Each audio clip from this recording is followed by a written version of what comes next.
நம்ம லைஃப்ல சுனாமியும் பார்த்தாச்சு, கொரோனா லாக்டவுனும் பார்த்தாச்சு, இப்போ வாரையும் பார்த்தாச்சு. ஆனா இன்னும் கல்யாணத்தை பார்க்கல.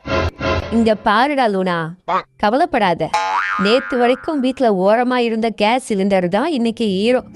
சிலிண்டருக்கே டிமாண்ட் வரும்போதே உனக்கு வராமையா போயிடும். தேவைப்படும் போது தேடப்படுவாய். வெயிட் பண்றா, உனக்கு ஒரு நல்ல காலம் வரும்.